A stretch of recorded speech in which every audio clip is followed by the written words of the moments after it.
I'm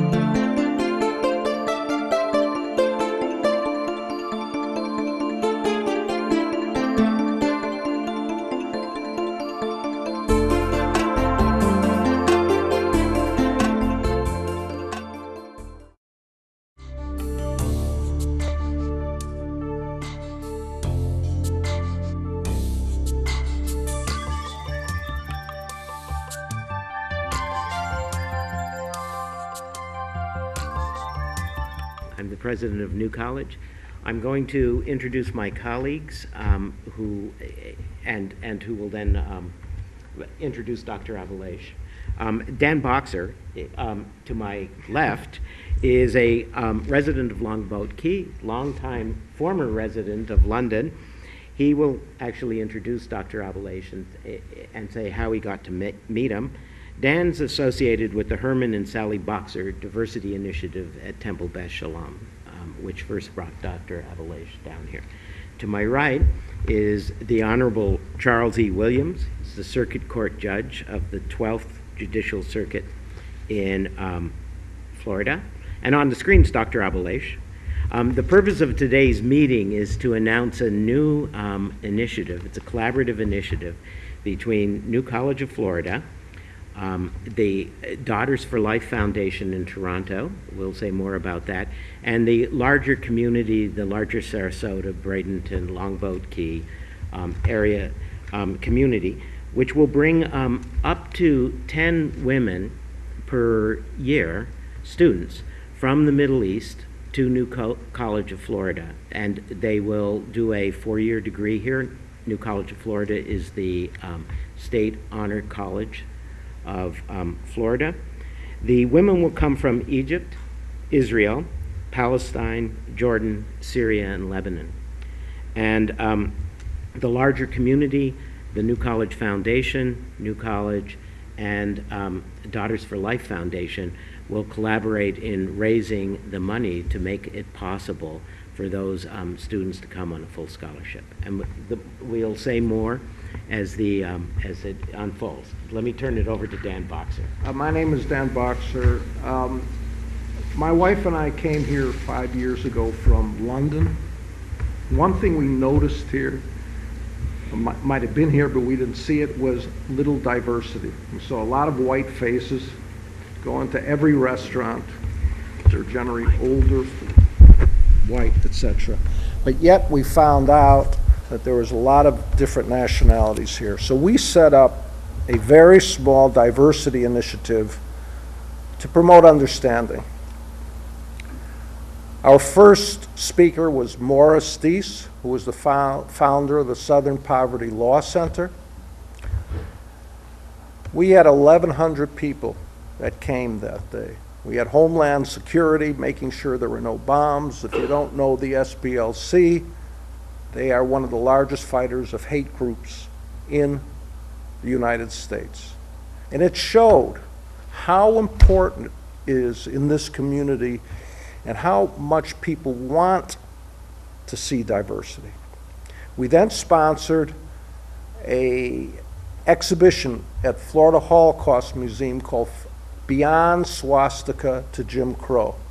And that was a story of German Jewish professors forced out of Germany by the Nazis, came to the United States. Nobody would give them a job because they were Jewish and they were German, and they were sent to historically black colleges. And where were the black colleges? In Mississippi and Alabama.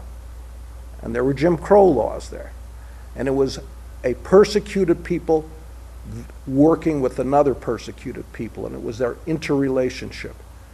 And we had it was a very big success. We had a big program here in Sarasota, which we co-sponsor with the Association for the Study of African American Life and History. Again, to see our two races together at our synagogue was very heartwarming.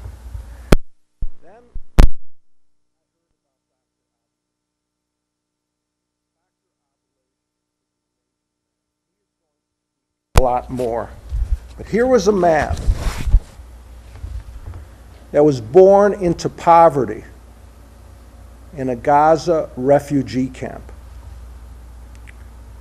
By dint of support from his family, he studied in Egypt, he studied in Saudi Arabia, he studied in London, and eventually studied in the United States at Harvard.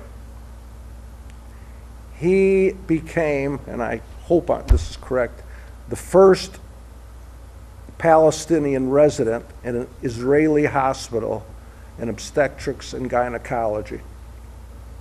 He traveled every week from his home and his family in Gaza to Israel, and he worked with Jewish and he worked with Arab women because he felt how important medicine was to bridge the gap between peoples.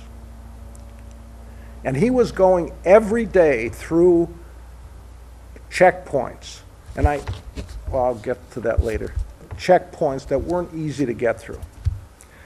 Then a tragedy occurred, which Dr. Abuelaish will tell you more about, during the Intifada in 2009 to his family.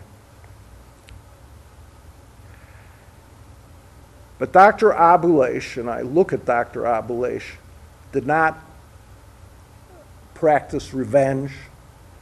He said there has to be understanding. He moved to Canada. He wrote a book which I strongly urge you to read called I Shall Not Hate. I don't know if you've read it, but if you don't, do it. He started the Daughters for Life Foundation in memory of this tragedy and daughters that were killed. He has received numerous awards all over the world, from Australia to India. In fact, the night before he flew down here to speak, he received the highest award of the province of Ontario. I think it's called the Victoria Award or the Queen's Award. And then he came here. We had a huge turnout, Muslim, Jewish, and Christian at Temple Beth Shalom. Then the next day, there were 200 students, high school students, at Florida Studio Theater, where he spoke, which was sponsored by the Florida Studio Theater at Embracing Our Differences. And then, with great fortune, Charles Williams helped organize us to meet with Donald O'Shea and Steve. And as a result, that is why we're here today. So I now turn it over to you, Zeldin. Thank you so much. It's a great moment that we are celebrating. It's a moment of celebration, of announcing that nothing is impossible in life, as I believe in. It's a moment that we made the impossible possible. When I came to Sarasota, and I didn't expect much, and I asked Dan if you can organize a meeting with the president of a new college over Florida. In my way to the college, Dan, he said to me, what can I say? I am not going to say anything. I don't know what to talk about. I said, let us meet. And immediate, once we started to open our hearts and to show the goodwill, that's why we are here today. We are talking about it. The goodwill prevailed among all of us, and to make a difference in this world, to collaborate, Daughters for Life and the new college over Florida. And I remember it when Don looked at Steve. It's a great idea. Why not? Let us start with 10 or 15 students. And within a short period of time, it didn't take a long time. It took 2 to 3 months. And now today we are announcing this collaboration, this partnership, that each of us can make a difference. And that's the message. When we all come together, we can work together to make the world the one we want and to spread the message of hope and goodwill. I am so satisfied. And this is a moment I can say to my daughters, Bisan, Mayar, Aya, who were killed in 2009 by the Israeli tanks, that you are alive, you will be kept alive in the minds, hearts, and souls and good deeds of good people. It's a message of hope. Let all of the people to come together today to see what is going on between Daughters for Life and the New College, and hope the people from Florida, from Sarasota, to join us in this great, holy, and noble cause, to give hand and to support. Each of us can do something, and I am sure we are there to give and to support. Thank you all. Basically, my role in all of this is really to sort of work towards a collaboration. And when I say collaboration, I mean a community effort. This idea, this thought really came from a single idea, and that idea was to work towards making Sarasota, the local community, more inclusive.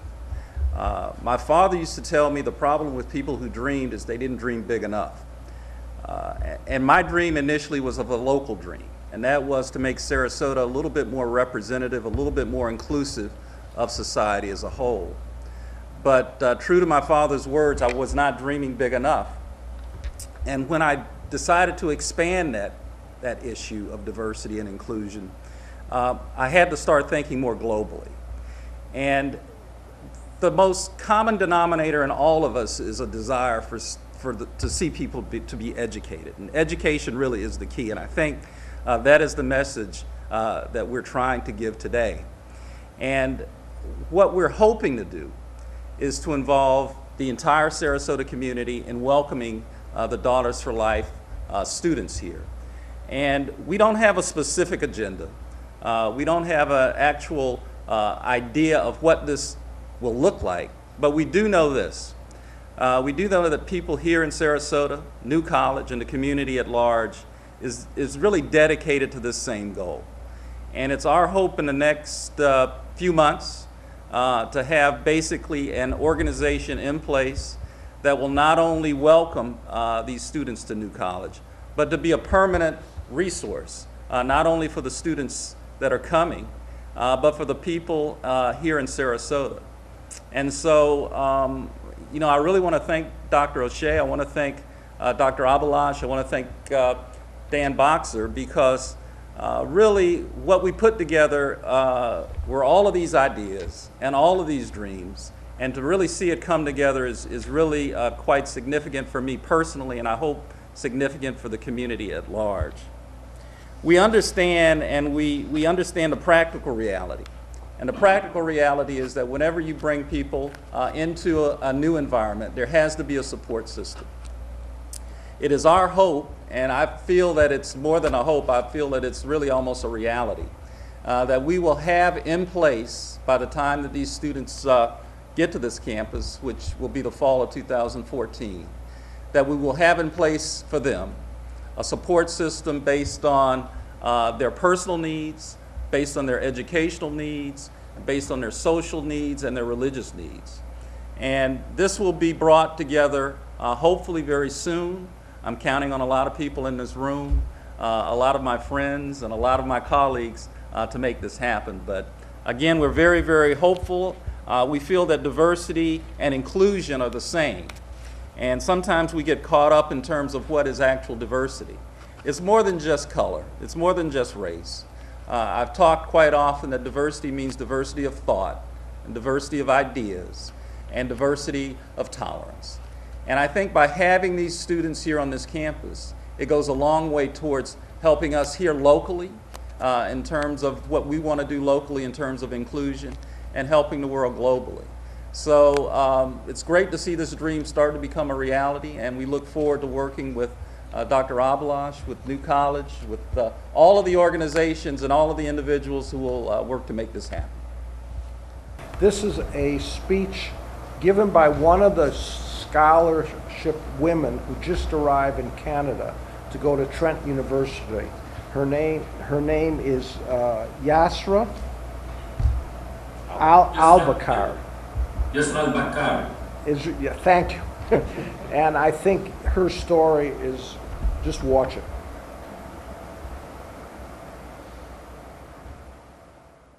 We all have one thing in common that I'm sure of. In our own way, we want to make this world a better place.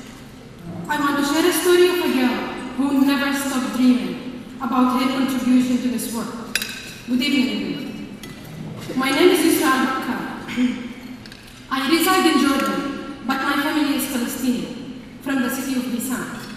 Many Palestinians were displaced to Jordan in 1948, including my parents and their families.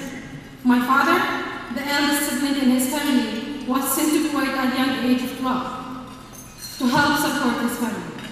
He remained in Kuwait, where I was born, but disaster hit again during 1990 Gulf War, when my father was captured as a prisoner of war.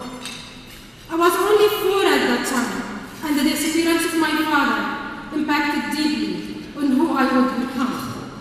I yearned for my father, although the sight of dead bodies became the norm. I dreamed of living in a peaceful world one day. My father was later free after we sold all our family possessions and promised to leave Kuwait. We returned to our refugee camp in Jordan and started our life from scratch. The extreme financial and emotional burdens meant that none of my siblings was able to finish school. My mother remains unhealthy because of these events. I always cry when I see her hiding her pain to make us happy. I wanted to be a doctor in the future, just to help her. In high school, I worked very hard to fulfill my dreams of going to medical school, but my family lacked the financial means, and I was devastated when I had to abandon my dream. I am the second youngest of 9 children, and my parents were thrilled that one of their children did well enough to go to university. I will never forget when my father took me on a trip to celebrate my success in high school. And in this trip, something happened that changed the way I look at life. We were standing by a river, and he said, "Yusra, do you see the water?" I said, "Yes, it's beautiful and running quite fast." He replied, "No, this is not what I meant." And he continued, "I see you exactly the same way I see this water. Look at all these big and small dogs. They did not stop the water. This water is always running to find its destination, no matter what's in the way. Think about this in your life. I am sure nothing will stop you. You will find your way despite any obstacles, just like this water." His words became my inspiration and my motivation to keep going in life. Then, all of a sudden, in 2012, and for the first time in my life, someone acknowledged my family's hardships and opened a door for me. This is what Daughters for Life did for me. They gave me a reward, not only because I did well at school, but because they also understood the obstacles I had faced. I was educated before I came to Canada, but I wasn't empowered. DFL is enabling me now to do my research and help my people, and this is really empowering. I am fulfilling the dream I had as a 4-year-old girl when my father disappeared, and I long for peace and stability. Water is the most important element in life, and it's there to sustain people's lives. I'm studying sustainability at Trent. My master thesis will be about wastewater treatment in Israel and Jordan. My aim is to bridge the gap between the two nations, using water as a tool for cooperation in a region that is full of conflict. I want to see peace. I want water to move freely and rinse hatred and make people's hearts. So, thank you. I think we'll have a round robin, but let me say that we all know the transformative power of education. What animates the Daughters for Life Foundation was Dr. Abalesh's belief, and Dr. Abalesh, you can correct me if I'm wrong, but that that the situation in the Middle East would be so much better if women were in charge. And in order to do that, one needs to educate women. When that, the best way, in a way to transform his daughter's death from that errant Israeli rocket, two of them, and his niece, was to educate women. That would be the best way of keeping them alive. Study after study has shown the groundbreaking impact of educating women. Amartya Sen's book shows the effect, the amazing effects in India on just 1 year extra education of women. But that education, bringing the scholars from the Middle East to Florida will benefit not just those students, but it will help our own students from Florida, many of whom come from Central Florida towns. They're going to go out to a multi-ethnic, multicultural, very diverse world, meeting people with different experiences than oneself, and having deep engagement with them is the best sort of education possible. So it's not just New College in this trying to go out and change the world. It's good education. It really is. The other thing is all of us here in this room are justly, perhaps justly proud sometimes of our own educational achievements getting through school and those of our children. But we forget at many times, and we forget at our peril, how lucky we were to be born into a community which made education possible in a nation where it was stable enough. It's worth remembering that it doesn't take much to change that, and that many places that's not available. The realization that we all are where we are partly by things that are lucky, entirely outside of our control. That's another huge benefit that having other women from the Middle East at New College will bring us and bring the community. So it's not just a benefit for the world, it's a benefit for New College. I'm going to stop there. I think what did you mention, which is great, education that I believe in. Education is the strongest and the most efficient weapon to face the injustices and the craziness in this world. And of course, it's education of girls and women, not just to be educated, to translate that education into a role. What is needed in this world is the women to practice their role and to be enabled to practice that and to get the opportunity. It's not only in the Middle East, everywhere in this world, I fully believe to make a difference in this world and to get the misery of it, it needs women's role. And to have that role, we need to strengthen, to enable the women by giving the opportunity to the high education, which can be translated into life experience and into a role in this world. About Daughters for Life, and what did you hear from Yusra? It's important what she mentioned it, and I remember it. It resonated with me to recognize her suffering and to recognize other suffering in this world. That's what she said. We gave these awards to whom? To girls who are succeeding from hardship. It's not because she is the daughter of this one or the other. It's because she can't have the resources, and it's time we need to open our eyes about the suffering in this world. We should not turn deaf ears and the blind eyes. As we said, we need education where it enables us. These girls, where they will come to Sarasota, to New College, to know each other, not just to learn. Learning is needed, but we need to know each other, and knowing is knowing the person. We are in this world, we are stereotyped or misinformed. Our enemies are our ignorance of ourselves and others, and we judge others without knowing them. It's time to open our eyes and to know each other.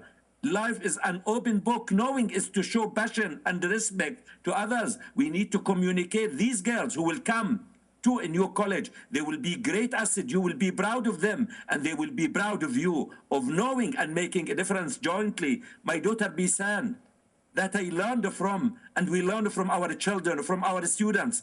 When she went at the age of 14 to a peace camp, she came back and to say, I learned and found out how similar are we as Muslims, as Jewish, as Christians, as Druze, as people. We need to know each other and to practice it, and that's the highest level of education we need and to be strong advocate of.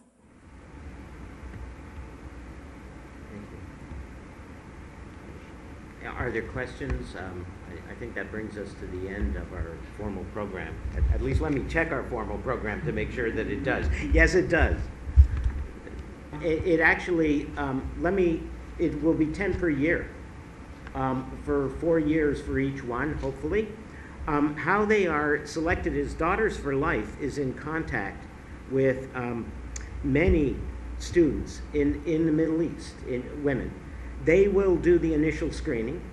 The ones then that have high enough scores to qualify for admissions to New College of Florida, they will pass the names on. We will then interview electronically by Skype the students, we being New College of Florida. Our admissions office will select up to 10.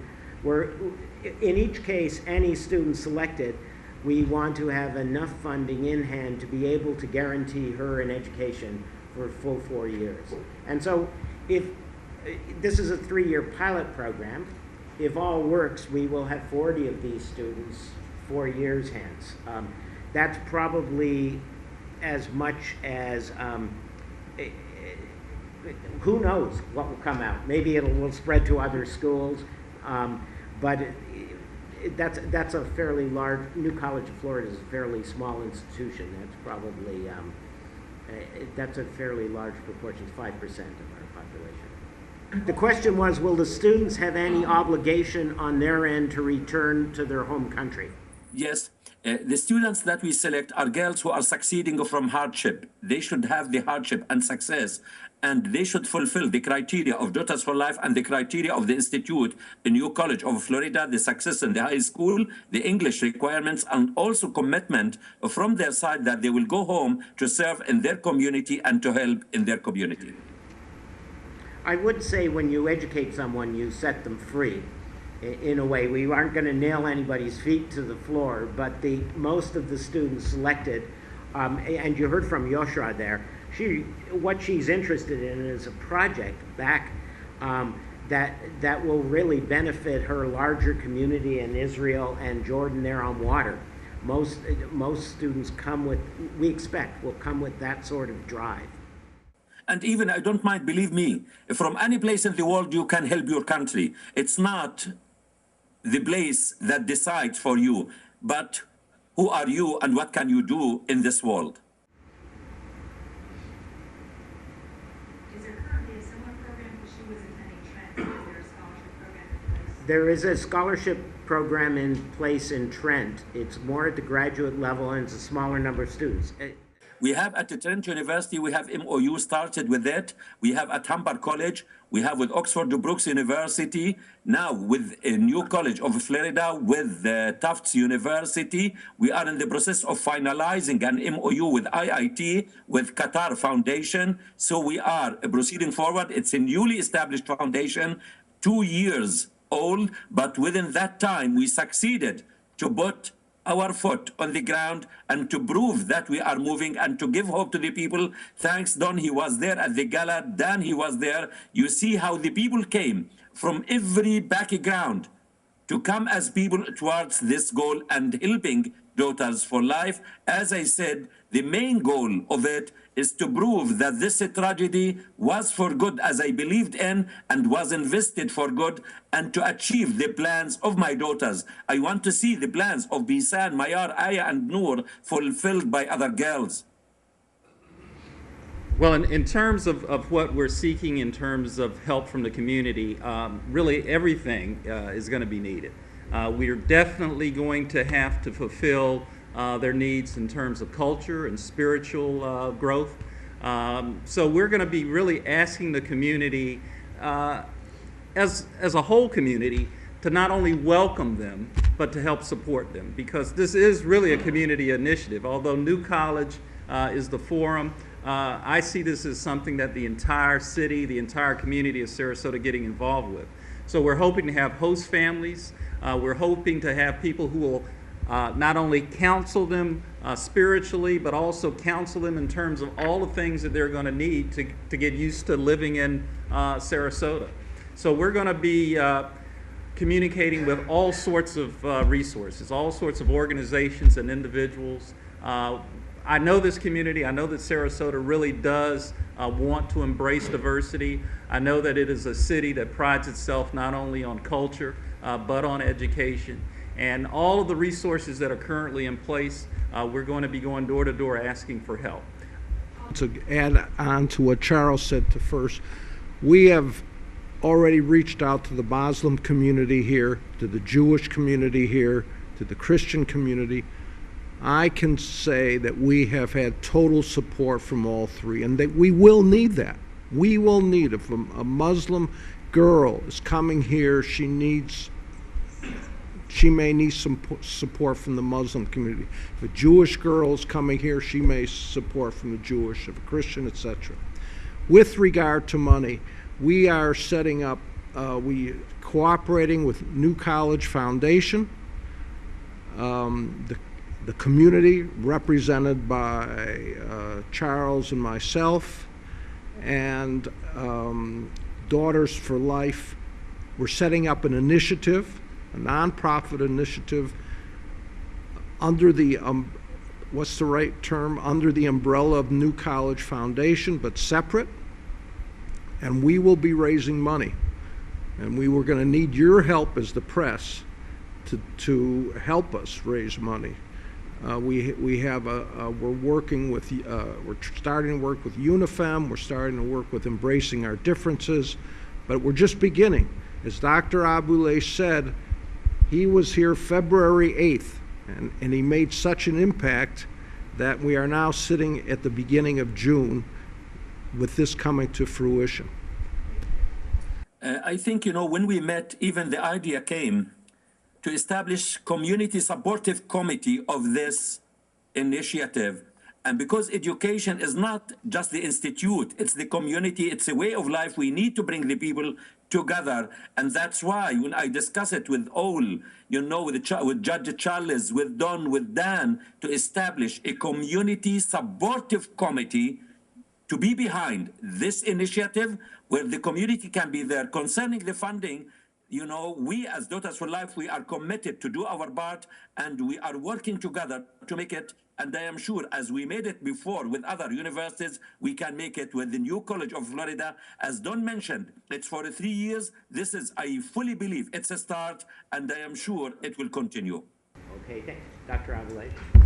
Thank you so much. Thank you so much.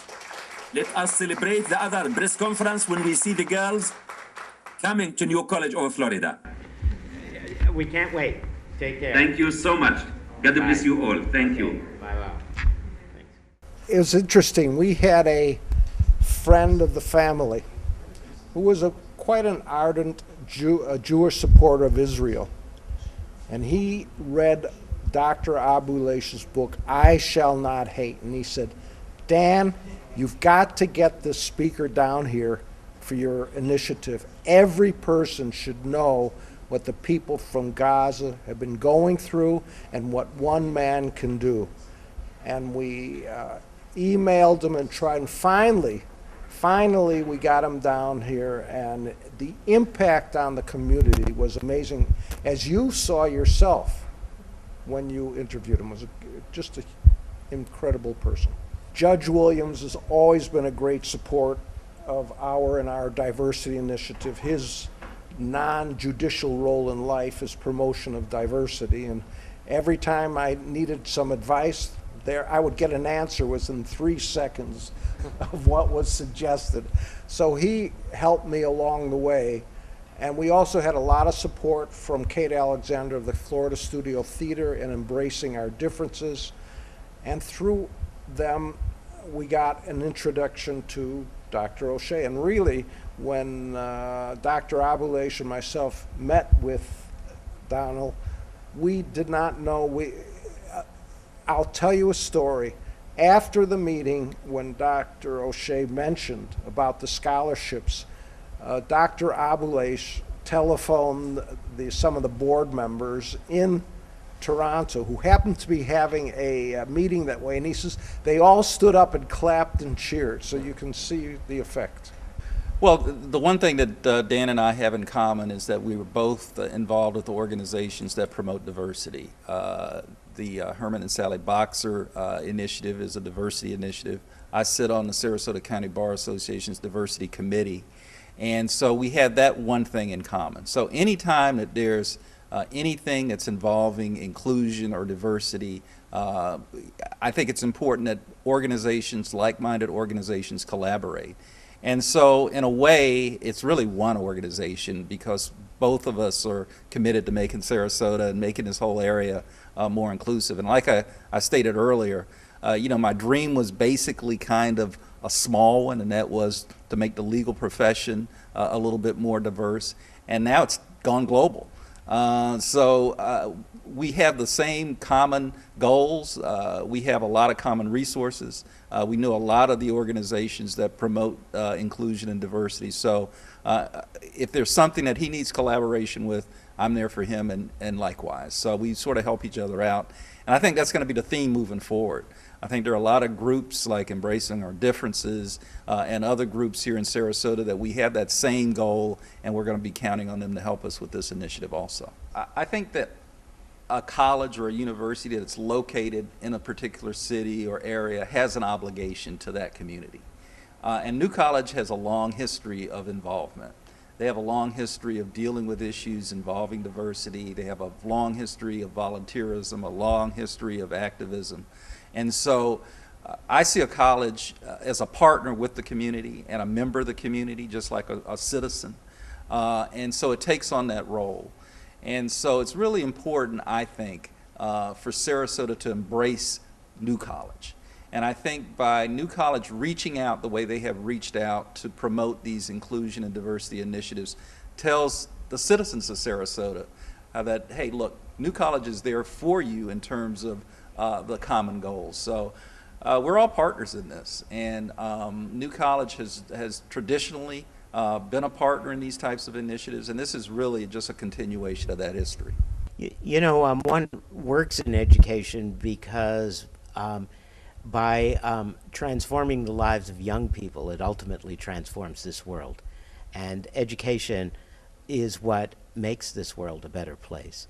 And so my hope for those young women that come here is that, one, they will have fulfilling lives, but two, and more, perhaps as importantly, they will go out and touch others and transform their communities and communities in every sense of the word, family, villages, towns, nations, and ultimately make this this world a better place. So that's.